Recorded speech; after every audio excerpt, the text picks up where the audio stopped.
welcome back to my channel. Let's go ahead and get straight into it. Of course, if you want a personal, you guys know the information's always in my description box, so just check there. Literally all my links will be listed there, and let's jump in.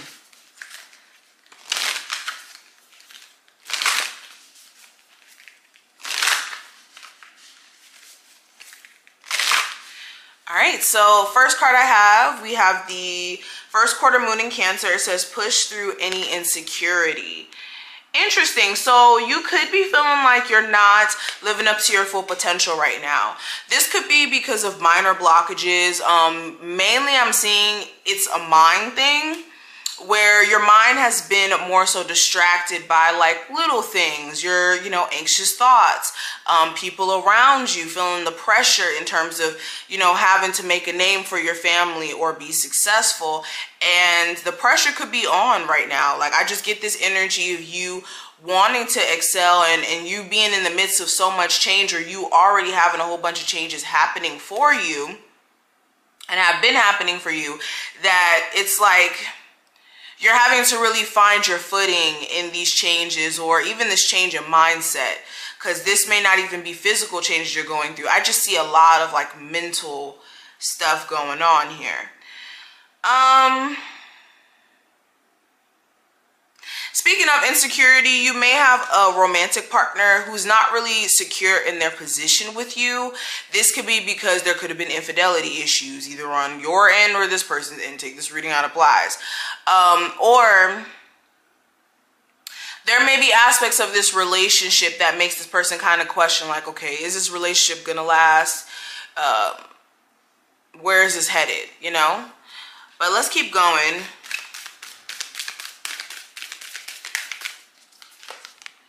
All right, we have the new moon in Cancer, so a lot of Cancer energy, and we have relax. So yeah, I was getting that. I was getting this urge to tell you guys to take a chill pill, because it just seems like anxiousness is at an all-time high. And this could have a lot to do with what's going on astrologically. I don't know how that kind of aligns within your chart, but during this time frame, you guys may be needing to literally relax your mind. And also, this isn't the time to be pushing extremely hard for certain things, especially with this being in this retrograde energy, Mercury retrograde. So with anything that's like feeling confusing or conflicting, especially anything to do with the internet or anything to do with like documents or like friends and stuff like that, I really would just kind of take a breather and kind of sit on some things before you make any concrete decisions here, okay? And last card I want to address, we have the first quarter moon in Leo. We have be humble. So this is making sure that you're taking the, what's the word? The modest approach when it comes to handling things. Ego will tell us, yeah, and I think that's why Leo came through. Ego will tell us to do things to protect ourselves or to protect our image, in moments where like somebody rejects you, you may have the urge to cuss them out a bit, or if somebody cheats on you, you might have the urge to do things that, your ego is convincing you to do to protect your identity or to protect you as a whole. And this is a need for you guys to make sure you refrain from that during this time frame, because you may be making decisions that your ego wants you to make but won't help you in any kind of way. If anything, it may make situations worse. So anything that may be kind of testy with people, where somebody's like ghosting you, somebody's like trying you in some sense at your job, it's like your response to it. You want to be careful about your response to it, because you may not be able to backtrack or go back from it. Okay, I'm not saying just let people walk all over you, but just be cautious of how you handle situations during this time frame. All right, but I want to go more in depth with this energy. Let's go ahead and flip the camera. Of course, if you want a personal, that information will be below. And let's see what the cards have to say. Pisces, let's go ahead and get into your spread and see what's going on.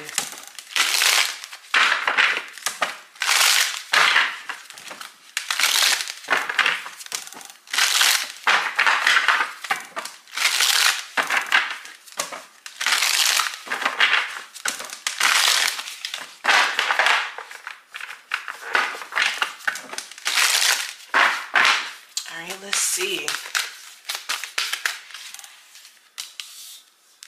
We're gonna pull 5 cards. All right, awesome. So let's get straight into it. So the first card is going to represent the overall energy. And I have the 6 of Swords. So this is your mind moving to a more calm, present place. A lot of you are stepping into a space of realizing that you can't predict the future. You can't change circumstances of the past either. All you can do is exist in the current energy. And a lot of you also... this is you having a lot more ease mentally, where you may have been going through some things, going through a minor episode. It's like finally you're coming to a point of like relaxing and not being as anxious as you were like previously or within like the last week or so. It could have been that recent. A lot of you also, you have this energy of like trying to be at peace with things that have left your life. Basically, this is you either going through that process still of like trying to remove your mind off of focusing on those things, or literally you're starting to notice that, dang, I really did actually let that situation go, or I am in a space to where I'm open to receiving newness, which is really, really good. So you could be acknowledging some things about yourself that you also may need to turn your attention away from. All right, there also may be travel on your mind. You maybe want to go travel to see a loved one. This could be a love interest that lives long distance that may come to travel to see you as well. But I do see travel that's kind of in the mix here. Now, the next card is going to represent the recent development. So with the 5 of Cups, this is the energy... and I think that's why that 6 of Swords energy showed up as the overall energy. The 5 of Cups is focusing on things that you can't change about a situation, whether it's in regards to love, career, whatever. It's something that kind of emotionally upsets you, and it becomes like a downer emotionally for you because you're focusing so much on it. So recent developments, like I said, a lot of you have gotten into a space to where you're not as fixated on said thing that you may have been struggling with previously, and some of you are still going through the process of releasing it. Overall, this is just like you guys needing to see, or you guys are starting to see that your focus on what you don't want, what you don't like about your situation is taken away from the opportunity that may be around you to change that. Because you can get so caught up in this, oh my God, why did this situation have to play out this way? Why aren't we able to work out? Why this? Why that? And not the how can I change my circumstance energy, whether it's with them or not. Okay.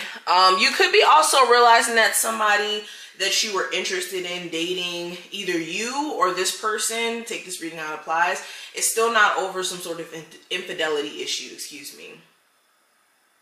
And that could be causing issues with you guys starting fresh, because you could be scared of coming off foolish or dumb for dealing with this person, or like I said, this person.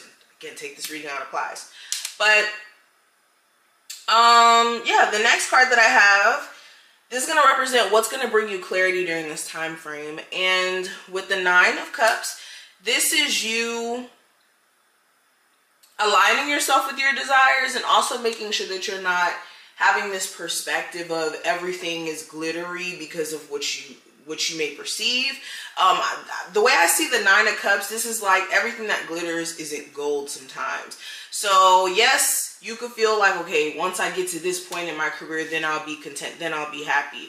Or when I manifest my partner or my marriage or a kid or whatever it may be, that's when you're going to decide to be happy or feel as if that's where you're going to be at your happiest, when you may be needing to find that happiness within so that you can attract those things to you naturally, and not relying on those things outside of you to dictate your level of contentment, essentially. All right.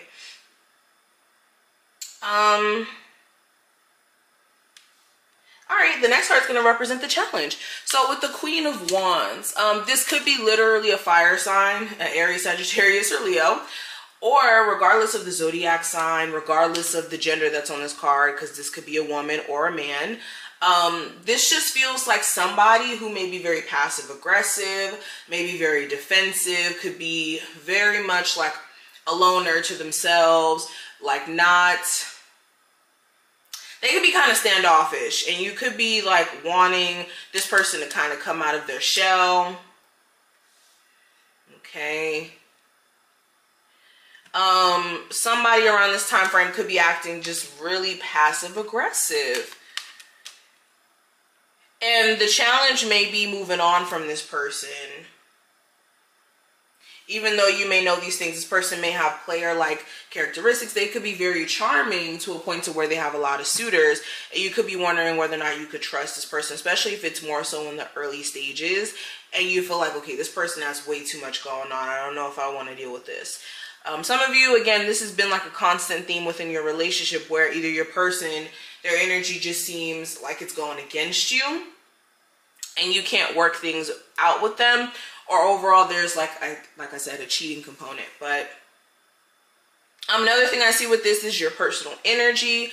This is you guys staying refreshed and like capable to be as creative as possible, especially if you are like an entrepreneur, what have you, or even at your job, staying passionate in what you do. That could be something that you guys need to kind of tune in on, and what could be influencing you not having as much motivation. But last card's going to represent the advice for you. And with the Five of Wands, this is making sure you don't let other energies outside of self conflict you or get you distracted. This is my distraction card. This is my I'm trying to start issues. This is my lack of direction card as well. So if you do have creative endeavors and you're trying to do multiple at the same time, you want to make sure that you're not drawing your energy all over the place to where you're not able to prioritize each and everything that you're working on. Because once you have your hand in way too many different things, at some point you're going to get exhausted and you're going to give out on one of those things, or not give your best, I should say. Okay, also with a love interest who may be very conflicted about what they want, I definitely would give this person space to figure out what they want, because if they do have other options, at that point it's like competing for their love. And is that what you want to be involved in? No. But this is what I see. I'm going to leave the reading here. I hope that this was helpful. I wish you the best of luck, and I will talk to you later.